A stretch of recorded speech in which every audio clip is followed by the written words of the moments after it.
ओम नमः सिद्धेभ्यो।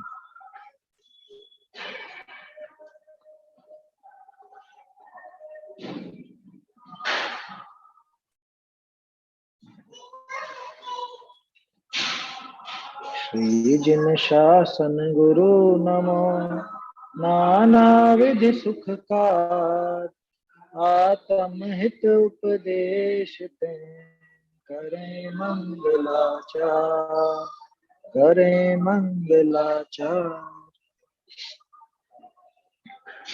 आत्मानुशासन ग्रंथ पर अपनी चर्चा चल रही है और विवेकी जीव की प्रवृत्ति कैसी होती है वो भी यहाँ दिखा रहे हैं। साथ साथ ही ये भी आचार्य देव यहाँ पे स्पष्ट करते आ रहे हैं कि दूसरों के दोष देखना ये उचित नहीं है। एक बात। दूसरी बात, दूसरों के दोष माने द्वेष बुद्धि पूर्वक देखना वो उचित नहीं। दूसरी बात कि इतना ऊंचा पद धारण करे और उसमें थोड़ा भी दोष लगाएगा तो किसी और को तेरे दोष उजागर करने की आवश्यकता नहीं। तेरा खुद का वो जो पद है वही तेरे दोषों को बताएगा, उन्हीं की वजह से तू दोषपूर्ण कहलाएगा। माने खुद अपने को सावधान रहने की आवश्यकता है कि हम वास्तव में किस भूमिका में है। कल बहुत अच्छी पंक्ति थी एक अपन ने पढ़ी थी, जो पदवी अनुसार क्रिया करनी योग्य, पदवी के अनुसार। और जैसे जैसे विवेक होता जाता, जागृत होता जाता है, 251वां छंद देखा था कल अपन ने, छोटा सा छंद था कि जैसे जैसे ये जीव ज्ञान प्राप्त करता है तो इसको पिछले जो जो भी अपने कार्य किए गए वो सब अज्ञान पूर्वक किया गया आचरण नजर आता। माने ज्ञान प्राप्ति होने पर इसको वो सारी चीजें ऐसी लगती कि मैंने कितने कितने अपराध किए, मैंने कितने ये दोषपूर्ण आचरण किए, ये तो मेरा अज्ञान था। वो आलोचना पाठ में बोलते ना, हा मैं दुष्ट अपराधी है। तो ऐसे ही इनको वास्तव में ज्ञान, जब ज्ञान की निशानी यही है, क्या ज्ञान के प्रकट होने की निशानी यही है कि अपने पिछले किए हुए अपराधों के प्रति बहुत खेद बरतता है कि मैंने कैसे पाप किए, कैसी गलतियां की, मैं कैसा बेवकूफ था जो इन बातों में लगता था, इस तरह के काम किया करता था। उस समय मुझे इनमें बहुत मजा आता था, लेकिन वास्तव में ये मजे की बात नहीं थी, ये तो मेरा बहुत बड़ा भारी दोष था। क्या लगता है ऐसा? वास्तव में लगता है। जैसे अभी विचार करते हैं, आप मान लो पहले जैसे जीवन में, अब शुरू से तो धर्म मार्ग में लगे नहीं थे अपन, है ना। उस टाइम पे तो बचपन में पानी पताशे भी खाए बाजार में, है?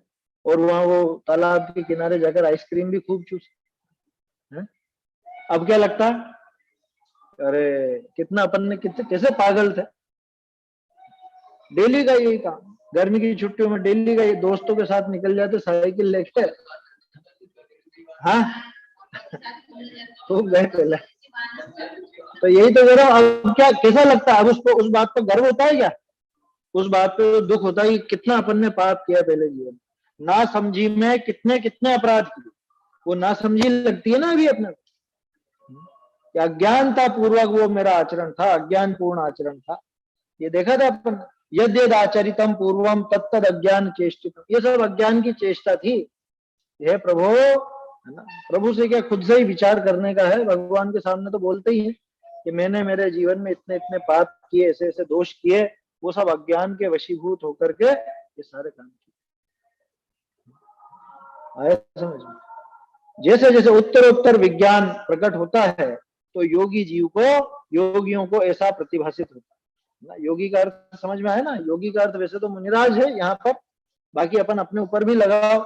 जैसे जैसे आगे ज्ञान बढ़ता जाता है तो वास्तव में पिछली आदतें ऐसी खोटी लगने लगती है। अरे मैं कितनी गलतियां की हैं जीवन में, गलतियों का पिटारा रहा हूं। वो चित्त की कोमलता के लिए ऐसा पश्चाताप होना जरूरी है। अगर ऐसा पश्चाताप नहीं हो, खेद नहीं हो, उसके जीवन में धर्म कैसे प्रकट हो? तो हेकड़ी मेरे यहाँ किया तो किया, किया तो किया, क्या गलत किया, सारी दुनिया करती है। बहुत से लोग इस तरह के होते हैं ना, आपने देखा होगा, रिश्तेदारों को ही देखा होगा। आप सही सलाह भी दोगे तो पूरी दुनिया करती है, उनका घर जाके देख लो, है? कौन ऐसा धर्मात्मा जिसके घर में ये नहीं होता हो, ये नहीं होता हो, ये नहीं होता हो? अच्छे से अच्छे धर्मात्मा देख रखे, बोलो, नहीं बोलते ये बात? मतलब आप ऐसी सलाह दो तो सामने वाला आपको बोल देता है कि अच्छे अच्छों के घर देख रखे, उनके भी होता है, वो भी कूलर चलाते हैं, वो भी एसी चलाते हैं, वो भी ये करते हैं, वो भी वो करते हैं। समझ में आ रही है बात? तो ये इसका क्या मतलब है कि उसके जीवन में अभी पश्चाताप नहीं है। जो हम पाप कर रहे हैं, अरे भाई पाप छूट नहीं रहा वो अलग बात है, कम से कम पाप का पश्चाताप तो हो, उसको पाप स्वीकार तो करो, वो छूटेगा कहां से? जीवन में जो गलतियां हैं उनको गलत तो स्वीकार करे, तत्काल भले नहीं छूट रही कोई बात नहीं, लेकिन गलत स्वीकार करेगा तो आने वाले समय में छूट भी जाएगी। और ये तो हेकड़ी में रहता है कि किया तो किया। यहाँ कह रहे हैं कि जैसे जैसे उत्तरोत्तर वो विज्ञान प्रकट होता है, सम्यक ज्ञान जागता है, ज्ञानी होता है, वैसे वैसे इसको ये सारा का सारा अपना अज्ञान की चेष्टाएं नजर आती पिछले जीवन की। जरूरी है ये चीज। छंद बहुत छोटा है, संदेश बहुत छोटा है, लेकिन वास्तव में बहुत विचारणीय, जीवन में उतारने लायक। जो जो पिछले जीवन में अपने अपराध हुए हैं उनके प्रति पश्चाताप होना चाहिए, अकड़ नहीं होनी चाहिए कि हाँ करी तो करी। ये अकड़ किसी काम की नहीं है, ये कहाँ लेके जाएगी सोचो तो सही, कैसे उसके जीवन में वो प्रकट होगा, धर्म कैसे प्रकट। और वो जो ऐसे बहानेबाजी करता है, दूसरों को देखता है ना, कह रहे इतने पंडित देखे, उनको भी देखा, वो भी ये खाते हैं, वो भी ये खाते हैं, आप हमसे खाने ये चीज खाने की छोड़ने की कहते हो? बड़े बड़े वो मुमुक्षुओं का घर भी देखा है, नहीं सुनेंगे ऐसे डायलॉग बाजी करते हैं? किसी को सही सलाह दो तो इस तरह की बातें भी करते। देखो फिर से वो याद आ जाती है, सुअर की नियत हमेशा गंदगी पर ही है, कभी ऐसा काम नहीं करना, ऐसे ऐसे कुतर्क नहीं करना कभी। क्या कह रहे वो भी तो करते हैं, तू ऊंचा देखना, वो ज्ञान का अभ्यास कितना करते हैं, उनके जीवन में कक्षाएं कितनी मंद है ये तो नहीं देखता, और उनके भी तो ऐसा है, उनके भी तो ऐसा है, ये फालतू की बातें लेकर के देख लेता है। ये अच्छी आदत नहीं है, ये खुद को गिराने की आदत है, खुद ही गिरेगा। अगर वास्तव में जीवन में धर्म को अपनाना चाहते हैं, वास्तव में अगर सुखी होना चाहते हैं, तो सबसे पहले जो जो हमने चेष्टाएं पहले की हैं उनको अज्ञान पूर्वक की गई चेष्टा स्वीकार करना पड़ेगा, उसको गलती मानना पड़ेगा। अगर उसको गलती नहीं मानेंगे तो गलती से छूट भी नहीं। और दूसरे की तरफ देखना ये तो बहुत गंदा काम है। आप खुद के पापाचरण को पुष्ट करने के लिए, उसका पोषण करने के लिए आप दूसरों का उदाहरण ले। अरे भरत बाहुबली भी लड़े थे, हम लड़ लिए तो क्या हो गया? भरत बाहुबली का तप नहीं दिखा तुमको? उनकी लड़ाई दिखती है। ये तो एक उदाहरण है, ऐसे सैकड़ों उदाहरण लिए जा सकते हैं। वो करते हैं, जैसे मान लो वो प्रसंग हो, अपन जैसे कहते हैं कि ये जुलूस वुलूस में महिलाओं का नृत्य वगैरह उचित नहीं है, इस तरह की बात करते हैं, तो लोग बात क्या कहते हैं, वो वनमाला का किस्सा याद है? हरिवंश पुराण में आता है। ये जो थे ना वसुदेव, कृष्ण के पिता, इनके बहुत प्रसंग बने। कृष्ण के तो प्रसंग ही बहुत कम, वसुदेव के और प्रद्युम्न कुमार के बहुत ज्यादा प्रसंग। तो वनमाला जिनका बेटा जरत कुमार, मतलब जरत कुमार की माता, तो उनका मालूम क्या प्रसंग हुआ था? अष्टानिका में वो सब धार्मिक कार्यक्रम होकर जुलूस निकला था, और जुलूस में वो नृत्य कर रही थी। अब बोलो क्या लेना उस उदाहरण से कि देखो जुलूस में नृत्य कर रही थी कि नहीं कर रही थी, आप हमसे मना करते हो। अरे बाद में क्या हुआ? बाद में क्या हुआ? वो वसुदेव ने उनको देखा और उनने वसुदेव को देखा, ये दोनों आपस में एक दूसरे पर मोहित हो गए। तो ये अच्छा काम हुआ क्या?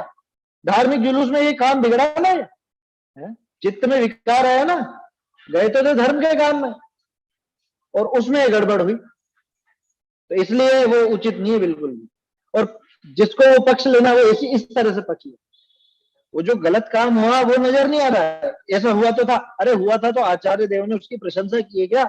आचार्य देव ने कहा क्या कि ये अच्छा काम हुआ है? वो दिखाया ना कि क्या बिगाड़ हुआ उससे, आगामी काल में उसका क्या बिगाड़ हुआ, ये दिखाया कि नहीं दिखाया आचार्य देव? तो इसलिए वो बिल्कुल भी ऐसे छोटे कार्य का कभी पक्ष नहीं ले, बिल्कुल भी पक्ष नहीं लेते। और दूसरों को देख करके तो बिल्कुल नहीं लेना कि उनके अभी तो होता है, उनके अभी होता है, वो भी करते हैं, वो भी करते हैं। वो कहावत हमेशा दिमाग में रखना। क्या? हमें सुअर नहीं बनना। सुअर की नियत होती है गंदगी पर, विष्ठा। ऊपर देखो, हमेशा ऊंचाई की तरफ देखो, तब तो ऊंचे बन पाएंगे, नहीं तो कैसे? तो धर्म जीवन में उतारना है तो अपने जीवन में जो जो गलतियां हुई है उनको स्वीकार करना जरूरी, उनका पश्चाताप जरूरी है, समझ में? ऐसा वो योगियों को प्रतिभाषित होता है कि मेरी ये सारी अज्ञान पूर्ण चेष्टाएं थी, ये सारी चेष्टाएं अज्ञान पूर्ण थी। ऐसा ये छंद हो गया था अपना, फिर भी ठीक है, विचार बहुत सुंदर है ये, इसलिए करते रहना चाहिए। आगे कहे हैं, जो उत्तम ज्ञान की परिणति सुरहित है और तप उत्कृष्ट करे हैं, तो तिनके शरीर आदि विषय ममता बुद्धि होई है, ता करी कहा होई है सो कहे। क्या कह रहे हैं? अब आगे बताते हैं, जो उत्तम ज्ञान की परिणति से रहित, माने वास्तव में जिनको वो भेद विज्ञान अथवा सम्यक ज्ञान प्रकट तो नहीं हुआ, और तप बहुत जबरदस्त करते हैं, उत्कृष्ट तपश्चरण है ना, तप का बहुत आचरण, उग्र आचरण किया, लेकिन अंदर अगर ज्ञान प्रकट नहीं हुआ है, सम्यक ज्ञानी नहीं हुए, तो क्या होता है कि तो भी तिनके शरीर आदि में ममता बुद्धि बनी रहती, वो ममत्व परिणाम बना रहता है। और वो ममत्व परिणाम बना रहता है तो उससे क्या नुकसान होता है, वो यहाँ पे दिखा 252 नंबर 6। इसमें एक छोटा सा संशोधन है, कुछ गलत छपा हुआ है, बोलना पहली लाइन। चलो मैं बोलता हूँ, है ना, उससे मिलान कर लेना। अपि सुतपसामाशा वल्ली शिखा तरुणायते।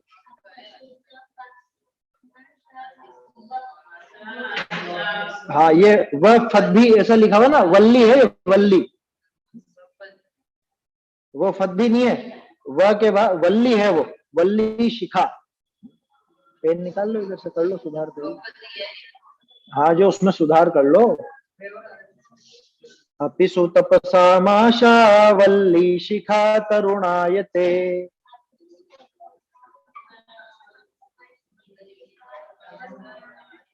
भवति हि मनोमूले यावन्ममत्व जलार्द्रता।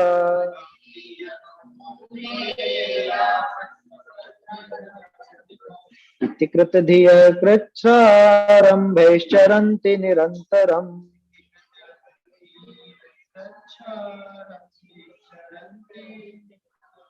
चिरपरिचिते देहेऽप्यस्मिन्नतीव गतस्पृहा।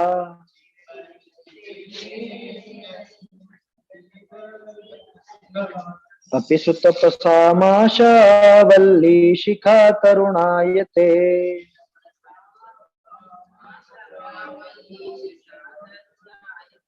भवति हि मनोमूले यावन्ममत्व जलार्द्रता।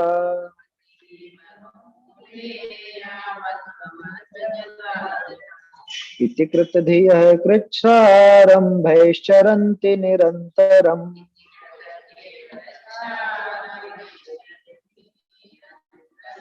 चिरपरिचिते देहेऽप्यस्मिन्नतीव गतस्पृहा।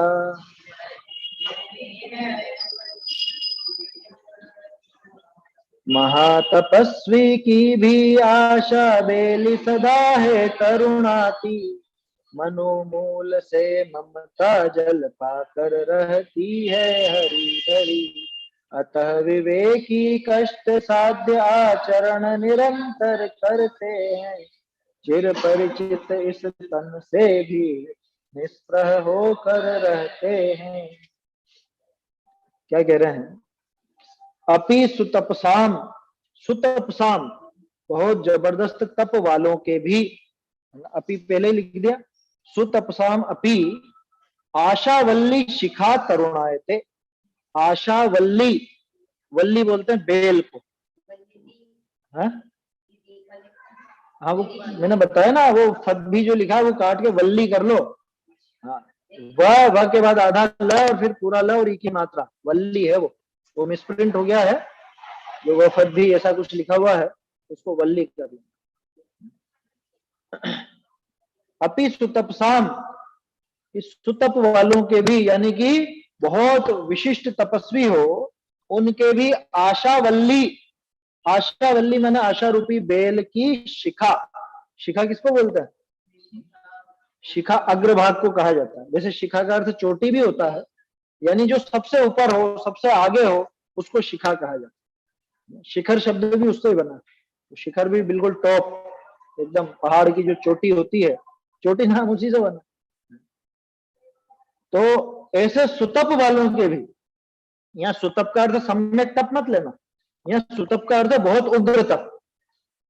तप तो बहुत ऊंचा किया, तप तो बहुत उग्र है, लेकिन ज्ञान प्रकट नहीं हुआ, तो उनकी आशा वल्ली की शिखा तरुणायते, तरुणायते मतलब किंतु पल पल विषय तृष्णा तरुण होती जा रही, वो अर्थ है। तरुण होती जा रही का मतलब तरुणायते है ना, ये संस्कृत में विशेषता है। क्या उस संज्ञा को ही क्रिया रूप में काम में ले लिया गया। तरुणायते, ये तरुण होती जा रही है, ये गजब की बात है। कैसे कैसे होती जा रही है? इसको पोषण कहां से मिल रहा है?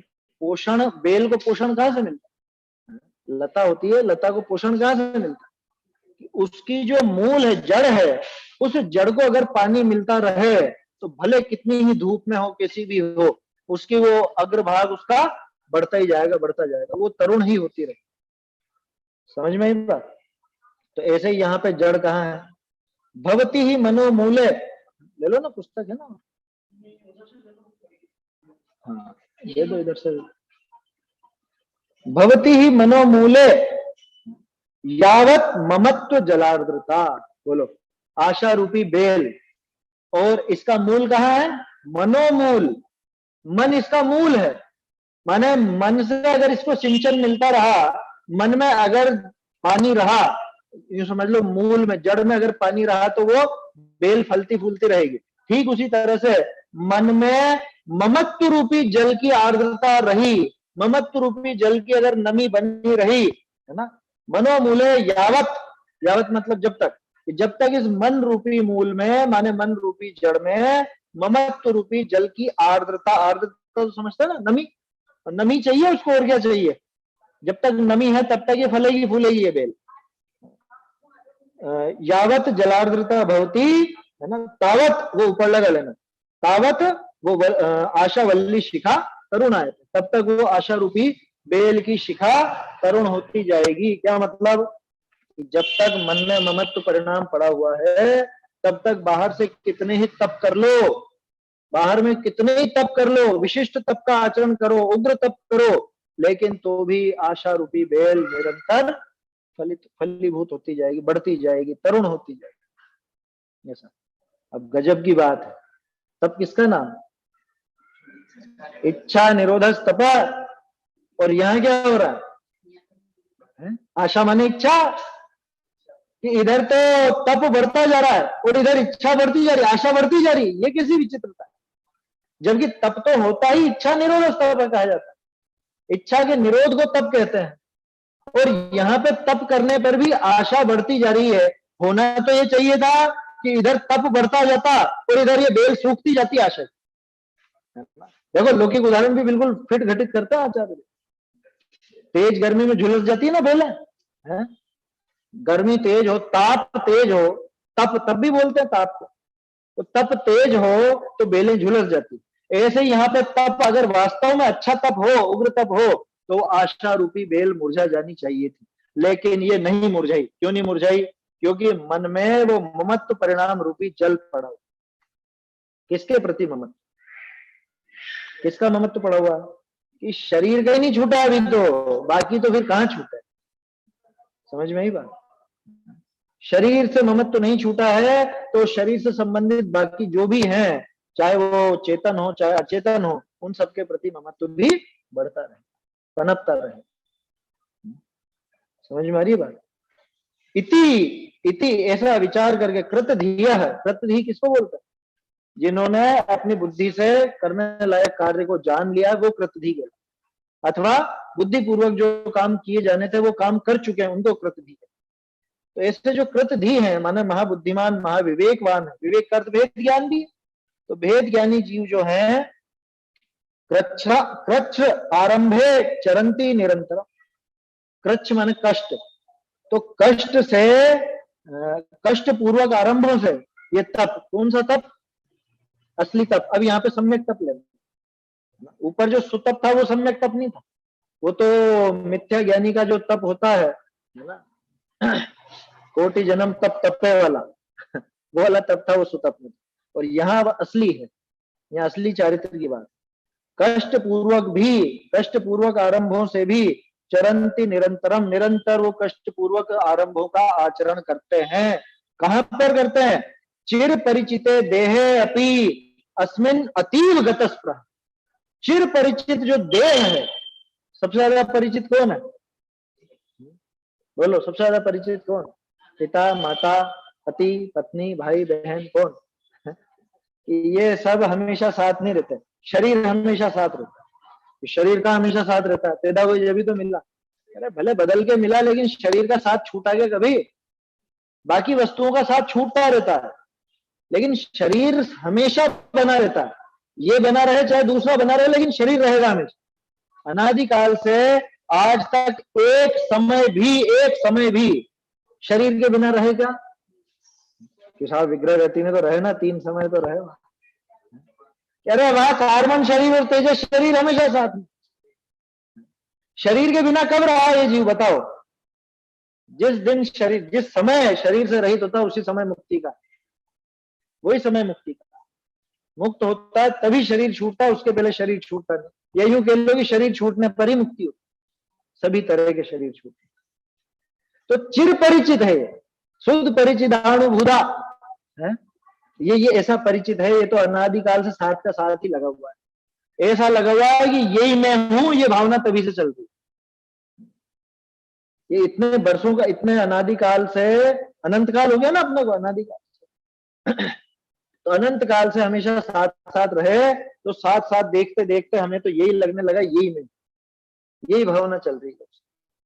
चिर परिचित देह, चिर परिचित जो देह है, इसमें भी बोलो भाई, जो कभी मिले और कभी छूटे, उसके प्रति तो आपकी स्पृहा माने आशाएं खत्म हो जाती है। कह रहे ये तो थोड़े समय की, क्या? जैसे बहुत से लोग कहते हैं ना कि बेटियों से मोह नहीं बढ़ाना ज्यादा। क्यों नहीं बढ़ाना? कि 20 साल रहेगी अपने पास, बाद में तो फिर ससुराल जाएगी, उनके घर जाएगी, ज्यादा मोह नहीं बढ़ाना। बोलो, खुद के घर की पैदा हुई बेटी से भी ऐसे ही विचार किया जाता। कुछ लोग उसको बुद्धिमानी कहते हैं, कुछ लोग उसको गलत बात कहते हैं, कुछ भी हो, लेकिन उसके पीछे लॉजिक तो है कि भाई ये जाने वाली है, ये हमेशा घर में रहने वाली नहीं है, इसलिए इसके प्रति मोह मत बढ़ाओ। तो एक सामान्य विचार ये चलता है कि जो आना जाना हो, छूट जाना हो, बार बार बदलता रहता हो, या समझ लो जिससे हमेशा का संयोग नहीं हो, उसके प्रति तो फिर भी स्पृहा छूट जाती है, गतस्पृह हो जाते हैं उसके प्रति। स्पृहा मतलब समझ में आता है ना? स्पृहा माने इच्छा है ना, आशा, उसको स्पृहा भी कहते हैं। तो गतस्पृहा मतलब कि जिसकी इच्छाएं गत हो गई, समाप्त हो गई, ऐसा। तो उनके प्रति तो हो जाए, लेकिन गजब की बात है कि ये तो चिर परिचित है ना, और मुक्ति होने तक ये नहीं छूटेगा। लेकिन फिर भी महामुनिराज जो कृतधी होते हैं, वो कृतधी इस चिर परिचित शरीर के प्रति भी अतीव गत स्पृहा होता है, अत्यधिक स्पृहा का अभाव होता है।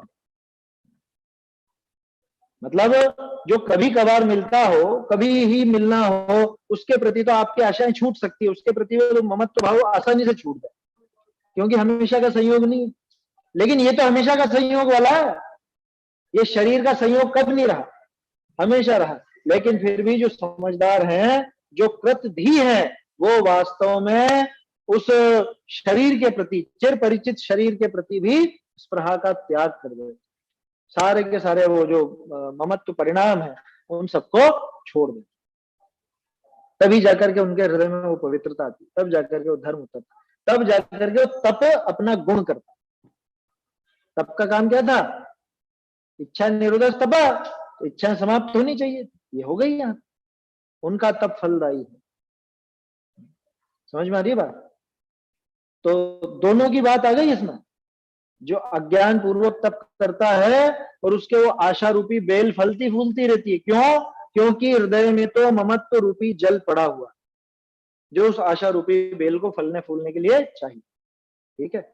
और जो समझदार हैं, जो विवेकी हैं, उनके हृदय में इस शरीर के प्रति भी सबसे नजदीकी शरीर ही, और कौन है इससे नजदीक? और कौन? सबसे नजदीकी शरीर। लेकिन उसके प्रति भी इन्होंने स्पृहा का त्याग कर दिया, स्पृहा छोड़ दी, इसलिए इनका तप फलेगा, इनके आशा रूपी बेल सूखेगी। आया समझ में? ऐसा है। और क्या होगा आगे? निराश हो जाएंगे ये, है? निराश हो जाएंगे। निराश हो जाएंगे माने आशा रहित हो जाएंगे, इच्छा रहित हो जाएंगे। निराश वो वैसा नहीं है, अरे बहुत उदास, हताश हो गया, निराश हो गया, क्या करूं क्या करूं। वो निराश यहाँ पे निराश नहीं है। हमारे यहाँ तो भगवान को निराश कहा जाता है। समझ? आशाओं से रहित हो गए। हताश भी कहा जाता है कि आशाओं को घाता इन्होंने, आशाओं की हत्या करी, इसलिए हताश भी कहलाता। आते हैं ना नाम, आते हैं। सिद्ध चक्र विधान में तो बहुत नाम आते इस तरह से। जैसे बहुत सारे नाम हैं। एक तो वो आता है क्या बोलते हैं उसको, निर्मम है। अखबार में पढ़ो तो निर्मम हत्या की, वहां तो ऐसा दिखता है। निर्मम माना क्रूर नजर आता है, जबकि अपने निर्मम माना ममत्व रहित। निर्दय भी आता है, सिद्धों का नाम है निर्दय। चलो दया नहीं है इनमें, ये दया नहीं है माने दुख नहीं है। दया की परिभाषा क्या है? पढ़ी? दया की परिभाषा पढ़ी? दूसरे के दुख को देख, दूसरे के दुख को देखकर स्वयं के हृदय में पैदा हुआ जो दुख का परिणाम है उसको कहते हैं दया। विचार करो, वास्तव में यही परिभाषा तो वास्तविक बात है। किसी को अपन ने दुखी देखा, अरे विचार अपने को दुख हुआ ना, दूसरे के दुख को देखकर अपने को दुख हुआ, उसी का नाम तो दया है। अब बताओ, अगर सिद्धों के दया हो तो वो दुखी नहीं होंगे? फिर अनंत सुख कैसा? अव्याभाव अनंत सुख, वो कैसे होगा फिर? इसलिए सिद्धों का एक नाम निर्दय भी है, निर्मम भी है, निराश भी है, हताश भी है, आए समझ, गतस्पृह भी है। उसमें कोई घबराने वाली बात नहीं। हाँ, निकम्मा अट्ठ गुणा किंचुणा चरम देह दो सिद्धा, द्रव्य संग्रह की कथा। निकम्मा, और निकम्मा कह रहे, अरे निकम्मा माने कर्म रहित। ऐसा हम तो यार लौकिक में निकम्मा किसको कहते हैं कि करने का जिसके पास कुछ भी काम नहीं, इधर उधर रोता फिरता हो, उसको कहते हैं निकम्मा। वहां पे है कि आठों कर्म से रहित, इसलिए निकम्मा। प्राकृत में वो शब्द तो निकम्मा ऐसा। तो वो तो शब्द है, शब्दों का अर्थ समझना चाहिए। उससे सिद्धों में वास्तव में क्या चीज है क्या नहीं है, ये सब भी अपने को समझ में आता है। देखो हो गया ना, मेरे ख्याल से सभी शब्द हो गए इसमें। इति कृतधिया कृच्छा रंभेश चरंती निरंतरम, निरंतर लगातार ऐसा तप करते हैं। तो निरंतर का एक और अर्थ है, ये इसमें आएगा शायद त्रिकाल योग का। हाँ इसमें ही है। निरंतर माने साल के किस दिन नहीं करते हो तब, है? सर्दी हो, गर्मी हो, बारिश हो, ग्रीष्म ऋतु शिखर के ऊपर, ऐसा है ना। सर्दी में तब नगन नहीं, उसे चौहटे अथवा नदी के तीर। चौहटे मतलब बिल्कुल चौरस, सब जगह का खुला हो ना, जैसे चौराहा हो, उसमें सब तरफ से हवा, ऐसा। या नदी के किनारे, बारिश में पेड़ों के नीचे, ऐसा। तो त्रिकाल योग कहते हैं उसको, तीनों काल का योग आएगा, इसी में आएगा शब्द। देखो अर्थ पढ़ता हूं। निश्चय सेती महातपस्विनी हु के आशारूप बेल की शिखा तरुणता को आचरे। महातपस्वी हो गए। महातपस्वी कहा है, सम्यक तपस्वी नहीं का, ध्यान रखना। महातपस्वी भले हो, बहुत बहुत विशेष तप किया, बहुत विशेष तपस्वी है, लेकिन फिर भी आशारूप बेल की शिखा तरुणता को आचरे। आशारूप बेल, उनके उस बेल का अग्रभाग अभी भी तरुण होती जा रही, लगातार वो हरी भरी ही। जो लग मन रूप जड़ विषय ममता रूप जल की आव है, तो लग आशा बेल कैसे सूखे? वो आशा रूपी बेल कैसे सूखेगी? जब तक मन में ममत्व रूपी जल भरा हुआ है, वो आशा रूपी बेल सूख नहीं सकती। ऐसा जानी विवेकी पुरुष या अपनी देह विषय हूँ अत्यंत उदास है। शरीर के जीवे मरवे की वांछा नहीं, जीने की ना हो इच्छा, मरने की ना हो वांछा। ऐसा जान करके विवेकी पुरुष इस अपनी देह में भी, इस अपनी देह में, कैसी देह है कि जो अनादिकाल से आज तक छूटी नहीं है, छूट जाती तो मुक्त हो जाती, अत्यंत उदास है उसके प्रति। उदास है मतलब कि देह ने कुछ गलत काम कर दिया इसलिए उदास हो गया, ऐसा उदास है माने उसके प्रति उदासीन है, उसके प्रति रंच मात्र भी राग नहीं है, कोई द्वेष नहीं है। शरीर के जीवे मरवे की वांछा नहीं, ये नहीं सोचते कि शरीर अभी छूटे, ये नहीं सोचते कि शरीर बहुत बाद में छूटे, न मरने की इच्छा न जीने की। क्यों? क्योंकि जहां भी रहेंगे यही काम करना है हमको। ये शरीर के साथ रहे तो भी आत्मलीन होना है, आत्मा का ही स्वाद लेना है, और शरीर रहित हो जाए तो भी आत्मा का ही स्वाद लेना। तो फिर क्या फर्क पड़ता है, शरीर अभी छूटेगी बाद में। आदिनाथ जी कितने लंबे समय तक रहे थे अरहंत बनने के बाद? 1 लाख पूर्व, उसमें से 1000 वर्ष कम कर लो। 1 लाख पूर्व कितना होता है? पूर्व मालूम है? नहीं मालूम? 70,56,000 करोड़ वर्ष का एक पूर्व, और उसमें 5 जीरो और लगाओ तब आएगा 1 लाख पूर्व।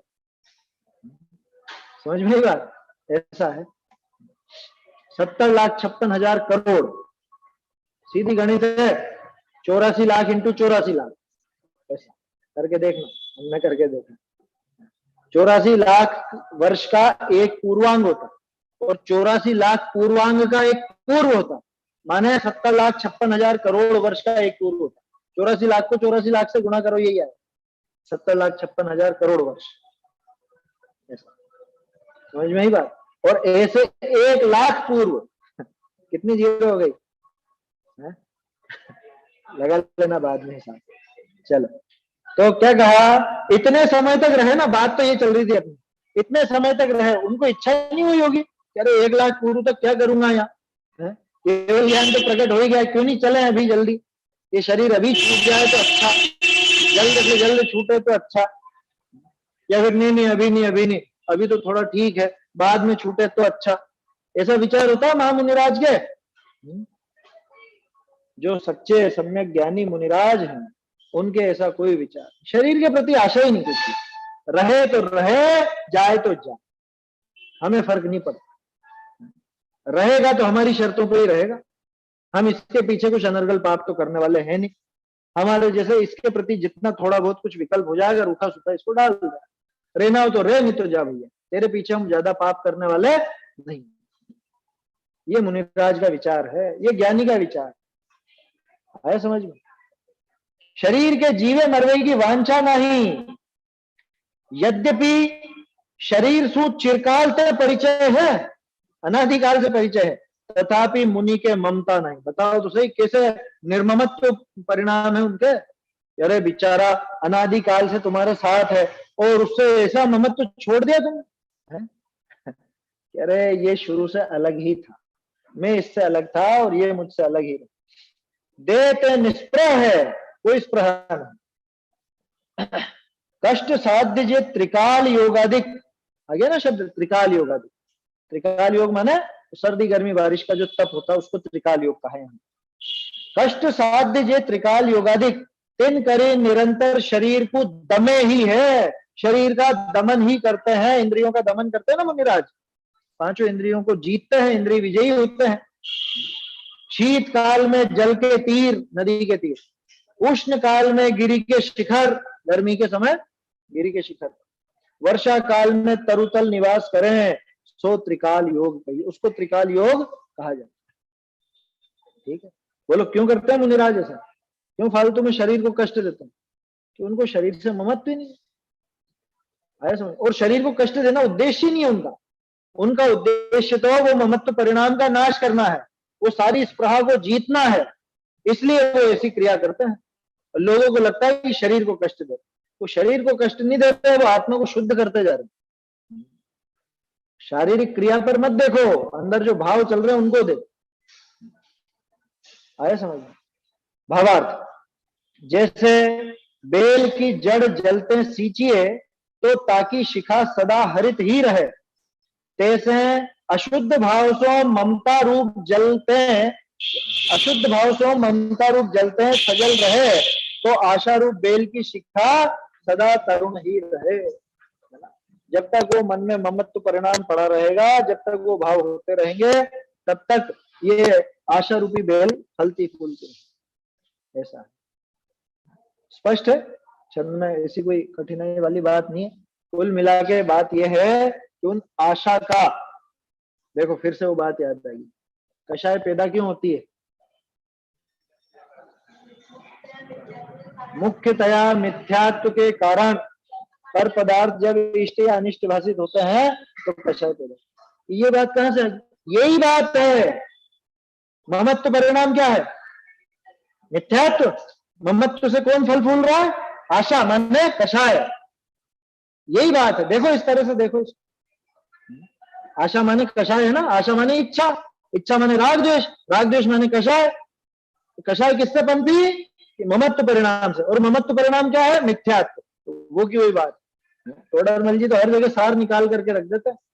टोडरमल जी की परिभाषा है, मिथ्यात्व के कारण पर पदार्थ जब इष्ट या अनिष्ट भाषित होते हैं तो इसके राग द्वेष माने कषाय पैदा होती है।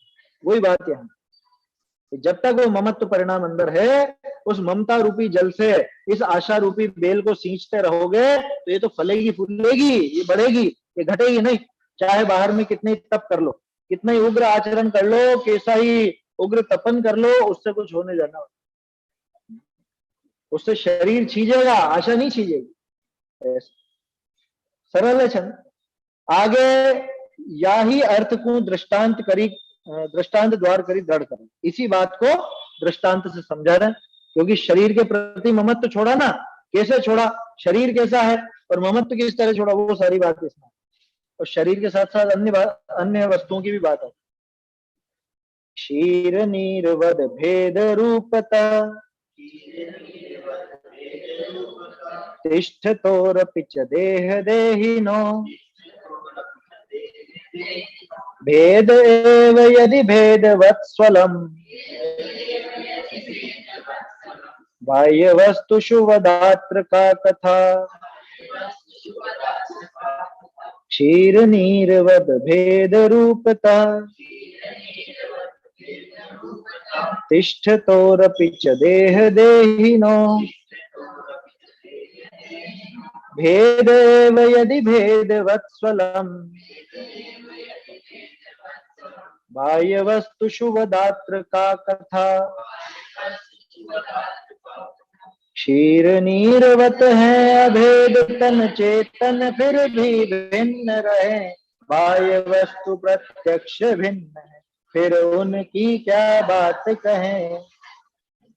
बिल्कुल सरल छंद है और परिचित भी है। नीचे फुटनोट में आपके छेड़ाला का भी छंद दे रखा है।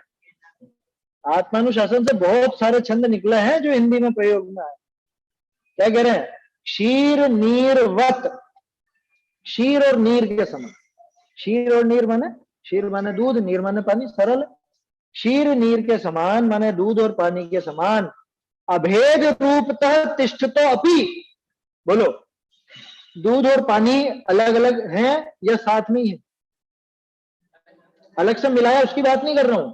गाय के थन से जो दूध निकल करके आया है उसमें पानी की मात्रा है या नहीं? वो लेक्टोमीटर आता है ना, उसमें तो मालूम पड़ जाता है इतना, इसमें इतना परसेंटेज पानी है, इतना परसेंटेज दूध। उस हिसाब से वो उसके तो क्या बोलते हैं, वो फैट या क्रीम है, उसकी गणना कर ली जाती है। तो अभेद रूप से है ना, जिस जगह वो पानी की, मतलब जिस जगह वो दूध की बूंद है उसी में पानी की बूंद भी, ऐसा अभेद रूप से तिष्ठतो अपि, अभेद रूप से तिष्ठता हुआ होने पर भी, माने दोनों एक साथ होते हुए होने पर भी, किनका? च देह देहिनो, देह और देही का भी इसी तरह से समझ। देही कौन? देही माने जीव, देह तो शरीर और देही शरीर वाला। जैसे गुण और गुणी वैसे देह और देही, संबंध वैसा मत लगाना, सिर्फ ये बता रहा हूं कि जैसे गुण वाले को गुणी कहा जाता है, ऐसे देह वाले को देही कहा जाता है।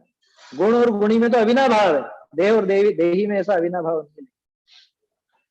तो देह और इस आत्मा का यद्यपि क्षीर नीरवत, क्षीर और नीर के समान अभेद रूप से इनका संबंध है। बोलो, ये जो शरीर नजर आ रहा है, मेरा आत्मा, मैं भी तो यही हूं ना। जहां ये शरीर है, जितना ये शरीर है उतना ही हूं ना मैं, तो उससे कम ज्यादा हूं। बिल्कुल एक एक इंच में, इस जगह के एक एक इंच में मैं भी मौजूद हूं और ये शरीर भी यही। समझ में आ रही है बात? अपन सब ऐसे ही हैं, सारे के सारे ऐसे। जितना वो आत्मा का आकार उतना ही शरीर का आकार। शरीर फिसलता है तो आत्मा भी फिसलता है ना, यही होता है ना। तो क्षीर और नीर के समान अभेद रूप से, अभेद माने यहाँ पे एक क्षेत्र होगा संबंध लेना, बस इतना ही अभेद लेना है। गुण और वैसा मत ले लेना, गुण पर्यायों से जैसा अभेद ऐसा मत लेना। उतना ठहरा हुआ मतलब एक साथ ऐसा रहने पर भी भेद एवं यदि भेद वत्सु अलम, क्या भेद वत्सु, उन भेद वालों में यदि अलम भेद एवं, अगर इनमें ही अत्यधिक भेद पड़ा हुआ है, अलम माने पर्याप्त होता है, अगर इन एक साथ एक क्षेत्र होगा संबंध से रहने वाले शरीर और जीव में ही अगर पर्याप्त भेद पड़ा हुआ है, तो फिर बाह्य वस्तुषु वदात्र का कथा, तो फिर बाह्य वस्तुओं में वद अत्र का कथा, यहां पर फिर बोलो क्या उसकी क्या बात चला। तन से जिसका एक के नहीं हो, सुतती मित्रों से कैसे, चर्म दूर होने पर तन से रोम समूह रहे। कह रहे जब चमड़ी नहीं रही तो रोम कहां से रह लेंगे। आया समझ में? जब ये चमड़ी मेरी नहीं है तो ये बाल मेरे होंगे। जब ये शरीर ही मेरा नहीं है, कौन सा शरीर कि जो एक क्षेत्र होगा रूप से स्थित है, जिसके साथ एक क्षेत्र होगा संबंध है, उसके बावजूद भी वो मुझसे न्यारा है, तो जिनसे क्षेत्र भी अलग है जिनका, उनसे मेरा क्या संबंध हो सकता, उनकी क्या बात करें, फिर क्या करें उनकी कथा जो क्षेत्र से भी अन्य है। आया समझ में? जब ये एक क्षेत्र होगा वाला ही मुझसे अलग है, तो इससे संबंधित जो क्षेत्र से भी अलग है उनसे कैसा संबंध होगा बताओ। भेद एव यदि भेद वत्सु अलम, अलम माने पर्याप्त, काफी, अगर इन भेद वालों में यानी ये एक क्षेत्र होगा साथ साथ रहने वाले होने पर भी इनमें पर्याप्त भेद मौजूद है, तो जिनका मुझसे एक क्षेत्र होगा संबंध भी नहीं है, उनकी क्या बात करें, उनकी क्या कथा चलाएं। समझ में आ रही है बात? वो छंद दिया ही है छेड़हला का, जल पय ज्यों जी तन मेला पे भिन्न भिन्न नहीं भेला। लो, पानी और दूध के समान वो जी और तन इनका मेल हुआ, मेल माने इनका सुमेल हुआ, ये संयोग हुआ। ये संयोग फिर भी कैसा है, संयोग होने पर भी पे भिन्न भिन्न नहीं भेला, फिर भी अलग अलग ही हैं, भेले नहीं है, भेले मतलब शामिल नहीं है, एक नहीं। तो प्रगट जुदे धन धामा, तब तो ये जो धन है या समझ लो अपने स्त्री पुत्र इत्यादि हैं, धन धाम, धाम माने मकान, रुपए पैसे मकान आदि, क्यों वे एक मिली सुत रामा, अथवा बेटे बेटी हो, पत्नी हो, है माता पिता हो, इनसे कैसा संबंध? इस शरीर से जब संबंध नहीं है, जबकि शरीर सबसे नजदीकी। देखो दो विशेषताएं शरीर, एक तो चिर परिचित है, अनादिकाल का है ना, दूसरा एक क्षेत्र होगा वाला है। जब इससे ही कोई अपना एकत्व तो नहीं है, तो सोचो जो बाहर में वस्तुएं हैं या जो बाहरी व्यक्ति हैं हमारे परिवार आदि जन वाले, वो न तो चिर परिचित सिर्फ इस भाव का साथ, और न ही एक क्षेत्र होगा वाले हैं। शरीर तो चिर परिचित भी था, एक क्षेत्र होगा वाला भी था, जब वही इतना दूर है, इतना अलग है, तो फिर ये परिवार जन और रुपया पैसा मकान इत्यादि ये सारी वस्तुएं हैं, इनका तो क्या संबंध। ऐसा है, तन से जिसका एक के नहीं हो, सुधती मित्रों से। सरल छंद, अर्थ पढ़ देता हूं।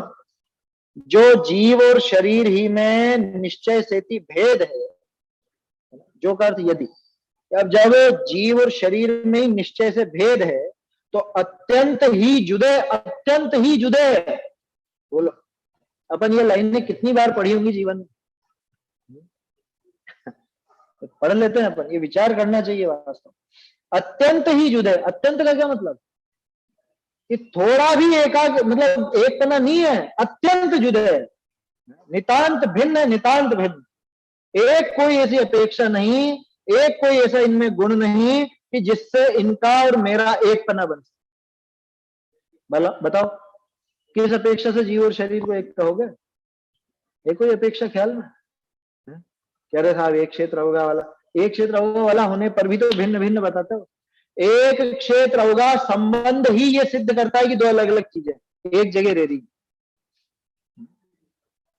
किस अपेक्षा से एक कहोगे? शरीर और आत्मा को किस अपेक्षा से एक कहोगे? कोई अपेक्षा ख्याल कह दिया जाता है बस, लोक व्यवहार में कोई ऐसा बात ही नहीं, उसको कोई इस तरह का गुण नहीं। जो जीव और शरीर ही में निश्चय से भेद है, तो अत्यंत ही जुदे जे पुत्र कलत्रादि अथवा शिष्य अधिक। देखो क्योंकि मुनिराज को संबोधन था ना, ये तो कहां उलझ रहा है कि मेरे ऐसे शिष्य है, चिल्ला चिल्ली पुत्थिये ही मूढ़ एवं निबंतु। चेला चेली में, अपने शिष्यों में और पुस्तकों में, इसमें मूढ़ उसी में खुश होता। जय पुत्र कलत्रादि अथवा शिष्यादि बाह्य वस्तु कहो, तिनकी कहा कथा वे तो प्रगट जुदे ही हैं। और जीव और देह क्षीर नीर की नाई, दूध और पानी की तरह यद्यपि अभेद रूप तिष्ठ, यद्यपि दिखते हैं अभेद रूप, तथापि निश्चय सेति जुदे ही हैं। वास्तविकता देखो तो अलग अलग जीव। वो दूध अलग अलग है कि नहीं, दूध और पानी कैसे कह सकते हो अलग अलग? अरे ये सबको पता है अलग अलग हैं, इसीलिए तो ये महिलाएं फिर मावा बना लेती हैं कि पानी उड़ा दो इसका, गर्म कर करके इसको आग पर रख करके इसका पानी उड़ा दो, तो क्या बचेगा? अकेला दूध दूध बचेगा, माने मावा बचेगा। मावा क्या है? सूखा हुआ दूध ही तो है, जिसका पानी हो गया वो दूध ही तो है मावा भैया। हाँ। पर जैसे ये शरीर और आत्मा का जो एक होगा संबंध है, एक क्षेत्र होगा, तो जिस समय आत्मा का अनुभव करता है उस समय भी तो ये द्रव्य जो है वो है तो पर्याय के साथ ही है। हाँ। तो फिर जैसे भी दूध और मावे का आपने उदाहरण दिया, वो तो पता है कि मावा तो उड़ गया, अब इसमें पर्याय को कैसे उस समय कैसे गौण करें? पर्याय भी एक समय भी है तो भी पर्याय तो साथ में ही है द्रव्य के हमेशा से। देखो पहले तो आप ये समझ लो कि पर्याय और शरीर एक नहीं है। आप, मैंने देखा पहले भी एक बार शायद प्रश्न किया था आपने, वो पर्याय को शरीर पर घटित कर रहा था। ये शरीर अपनी पर्याय नहीं है, सबसे पहले तो ये समझना। शरीर अलग द्रव्य है और आत्मा बिल्कुल अलग द्रव्य है। अब पर्याय से भिन्नता का जो विचार चलता है, पर्याय से भिन्नता का विचार तो वहां चलाना ही पड़ेगा। क्यों? क्योंकि पर्याय भी एक समय की है। एक समय को देखने जाएगा तो सुखी कैसे होगा, और दुखी दुख हाथ में आएगा। क्यों? कि उस पर्याय में एकत्व करेगा और वो पर्याय तो उसी समय गई, अब क्या करेगा? तो द्रव्य की शुद्धता अगर देखनी है तो पर्याय अलग नहीं हो जाती है, मतलब पर्याय कोई छोड़ के चली नहीं जाती। पर्याय तो प्रति समय के परिणमन का नाम है, तो प्रति समय का जो परिणमन हो रहा है वो होता रहेगा, और उसी परिणमन में ये स्वीकार किया जाता है कि मैं पर्याय रूप नहीं हूं, मैं द्रव्य रूप। द्रव्य की शुद्धता उसी समय ख्याल में आएगी, पर्याय नहीं ख्याल में आएगी। आए समझ में? आत्म द्रव्य जो है, जीव द्रव्य, द्रव्य क्या करता है? द्रव्य थोड़े ना निश्चय करता है। निश्चय कौन करती है? वो पर्याय निश्चय करती है। क्या निश्चय करती है? कि मैं पर्याय नहीं हूं। वो पर्याय ये कहती है कि मैं पर्याय नहीं हूं, मैं द्रव्य हूं। कब कहती है? वो पर्याय जब चलती रहती है उसी समय कहती है। उसके लिए पर्याय रुकेगी नहीं, ये खास चीज है। पर्याय रुक जाए तो द्रव्य समाप्त हो जाए। क्या द्रव्य में द्रव्यत्व नाम का एक गुण है ना, निरंतर परिणमन होता रहता, प्रति समय उसका परिणमन होता रहता। अगर वो परिणमन ना हो, पर्याय रुक जाए, अभी अभी रुक जाओ, अभी द्रव्य खुद का अनुभव कर रहा, द्रव्य अनुभव करता नहीं। द्रव्य कुछ नहीं करता, तीन काल में कुछ नहीं करता। जो करती है पर्याय करती है। आए समझ में? वो द्रव्य का अनुभव भी ये पर्याय करेगी। बाबूजी तो बहुत सुंदरता से बता देते, सारा पर्याय में होना, होने का नाम ही पर्याय है, होने का अर्थ ही पर्याय है। बाबूजी क्या कहते थे? ये पर्याय इसकी पत्नी है, ये परिचय देती है, और ये द्रव्य मौनी बाबा है। क्या ये बोलता नहीं है ना, ये बाबूजी के शब्द हैं। मोनी बाबा यही अपना परिचय नहीं देता। अक्सर देखने में आता है ना, मान लो पति पत्नी कहीं पर गए तो महिलाएं ज्यादा बातचीत करती हैं, ज्यादा मिलनसार होती हैं, आपस में बातें ज्यादा होती हैं। वो पुरुष तो बिल्कुल ऐसा बैठा रहेगा गूंगे जैसा, और सारा परिचय कौन देगी? वो पर्याय देगी। मतलब वो महिला देती है। उसी तरह से ये द्रव्य का परिचय भी वो पर्याय ही देती है समझ, है ना। उसमें कोई ऐसा उदाहरण है, वो तो हास्य जैसा है, कुछ नहीं है उसके अंदर, वास्तविकता है। बोलने का काम द्रव्य का नहीं है, अनुभव करने का काम द्रव्य का नहीं है। अनुभव कहाँ होता है? कि पर्याय में होता है समझ में। और ये जो अपन कहते हैं ना कि द्रव्य का अनुभव पर्याय करती है, ये भी कहने की बात है। वास्तव में वो पर्याय पर्याय का ही अनुभव करती है उस समय भी। कैसा करती है? लेकिन स्वयं को द्रव्य रूप अनुभव करती है, ऐसा समझ में आ रही है बात। द्रव्य रूप अनुभव करती है, लेकिन वो द्रव्य रूप अनुभव किसका है? तो पर्याय का। उसको करने वाला कौन है? वो पर्याय ही कर रही, इसलिए पर्याय रुकेगी नहीं कभी भी, है ना। तो कभी ऐसा लगता हो कि पर्याय रुक जाती हो तब जाके द्रव्य का काम होता हो, ऐसा नहीं। सारा काम ही पर्याय में है, पर्याय को ही करना है। अरे संसार क्या है?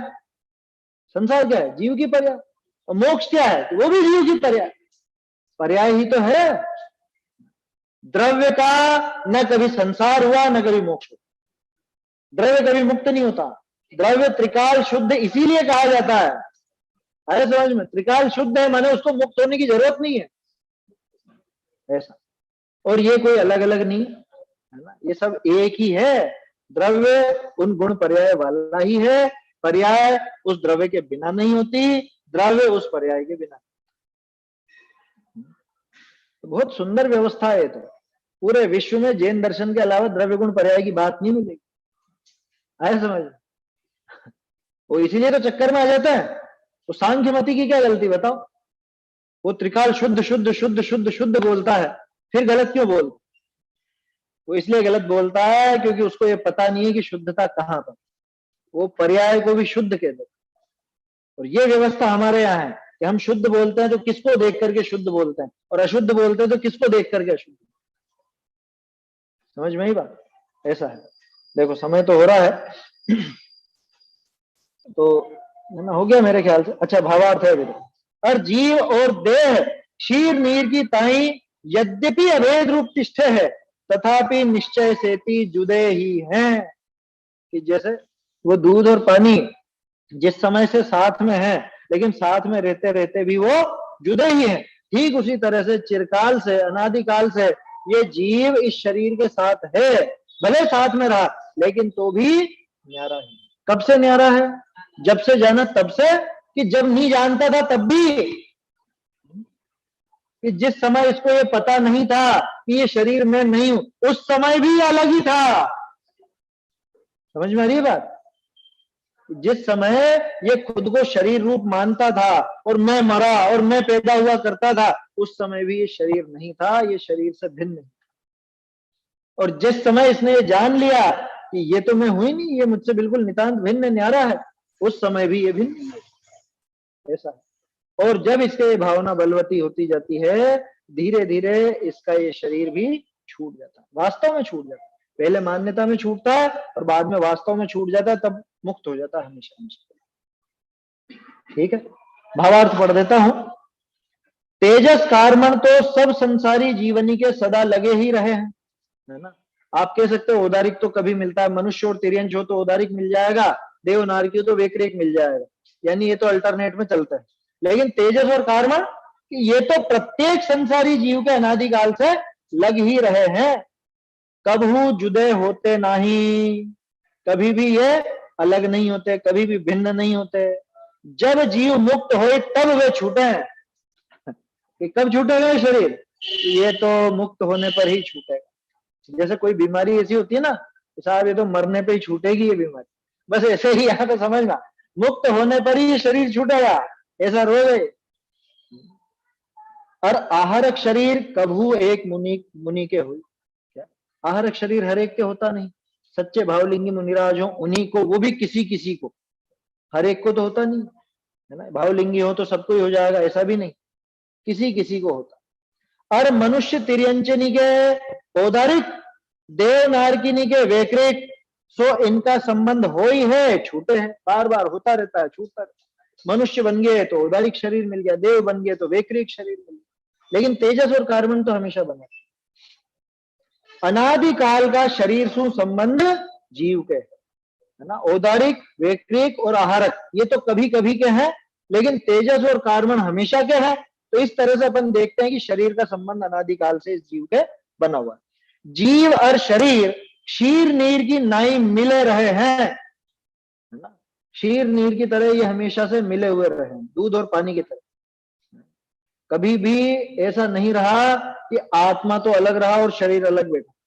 जिस जगह शरीर था उसी जगह आत्मा, जिस जगह आत्मा उसी जगह शरीर, ऐसा हमेशा रहा। तेऊ जुदे वो इतने पास पास हमेशा साथ साथ रहने वाले भी जुदे। तो पुत्र कलत्र आदि, कलत्र माने पत्नी, कलत्र बोलते पत्नी को, वो दारा भार क्या है, सूत दारा नहीं, भार्या कलत्रम और दारा ऐसे शब्द आते हैं ना, जैसे ग्रह नक्षत्र तारा, ऐसे वो तीनों ही लिंग के शब्द हैं उसी शब्द के लिए, एक ही वस्तु के, ऐसे अर्थ एक है। वो उसमें है अपने कौन से नए में वो दोष मिटाता है उसका, शब्द नए, शब्द नए से दोष मिटते हैं। क्या कह रहा आपने कलत्रम कैसे कह दिया, कलत्रम शब्द तो नपुंसक लिंग है और बोल रहे हो आप पत्नी के लिए, वो तो स्त्री है, ये कोई दिक्कत नहीं, आया समझ में। ग्रह तारा नक्षत्रम ये इसी तरह से वो सब एक ही तारे के लिए शब्द है। तो पुत्र कलत्र आदि और शिष्यादि की कौन बात, कि जब वो शरीर ही इतना भिन्न है तो शिष्य आदि की क्या बात है। वे तो प्रकट जुदे ही हैं, ऐसा जानी सर्वते नेह तजो, ऐसा जान करके सबसे नेह। जब ये शरीर ही हमारा नहीं तो शरीर से संबंधित अन्य वस्तुएं कहां से। देखो शरीर मिला तो ये सब मिले हैं, और शरीर छूटे तो ये सारे छूट जाएंगे, आया समझ में। जैसे कोई वो एक उदाहरण है ना, अकेला था पहले, अकेला ही मस्त रहता था, उसके बाद उसने सोचा कि सब लोग शादी करते हैं अपन भी कर लो, तो पहले अकेला रहता था, उसका कोई रिश्तेदार नहीं। अब उसके बाद थोड़े दिन बाद मिला कि आजकल दिखते नहीं है भैया, क्या बात है, कह रहे कल मामा जी क्या गया था, परसों मौसी जी क्या गया था, कि तेरी कौन सी मौसी और मामा आ गया, तेरी कौन से भुआ फूफा आ गया, कह रहे ये इसके है ना, इससे संबंध हुआ तो जो इसके संबंधी वो मेरा संबंधी। समझ में आई बात, जिससे शादी हुई है उसके मामा अब मेरे मामा उसकी मौसी अब मेरी मौसी, उसकी भुआ अब मेरी भुआ। तो ऐसे ही ये शरीर, इस शरीर से एकत्व हुआ तो शरीर से संबंधित बाकी सबसे भी एकत्व होना ही। शरीर से ममत्व छोड़ा तो उन सबसे भी ममत्व छूट जाए। समझ में आ रही है बात, ऐसा है। तो वे तो प्रकट जुदे ही हैं, ऐसा जानी सर्वते नेह तजो, ऐसा जान करके सबसे स्नेह छोड़ो, सबसे ये ममत्व भाव छोड़ना चाहिए, है ना। हो गया ये छंद, बोल लेते हैं एक बार दोनों छंद। ऊपर वाले छंद में है ना बाबूजी की पूजा की लाइन्स हैं। कौन सी? शीत काल में जल के तीर, उष्ण काल में गिरि के शिखर, वर्षा काल में तरुतल निवास करें सो त्रिकाल योग करें। हाँ उसमें है ना, वो सब जगह मिलेगा आपको। ये जो भूधर दास जी की रचना है पहले मैंने आपको बताई थी, उसमें भी ये सारी बात है। पिछले छंद में जो त्रिकाल योग की बात आई ना, वो मिलती, बहुत नए भजनों में भी मिलती है, बाबूजी की पूजाओं में भी है ही सही ऐसा। चलिए छंद बोलते हैं। महातपस्वी की भी आशा बेली सदा है तरुणाती, मनोमूल से ममता जल पाकर रहती है हरी भरी, अतः विवेकी कष्ट साध्य आचरण निरंतर करते हैं, चिर परिचित इस तन से भी वे निष्प्रह होकर रहते हैं। क्षीर नीरवत है अभेद तन, चेतन फिर भी भिन्न रहे, बाह्य वस्तु प्रत्यक्ष भिन्न है, फिर उनकी क्या बात कहें। चैतन्य का स्मरण प्रतिक्षण ही करो रे, भव के अनंत दुख को क्षण में हरो रे, अक्षय अनंत निज सौख्य निधान पाओ, गाओ अरे नित इसी के गीत गाओ।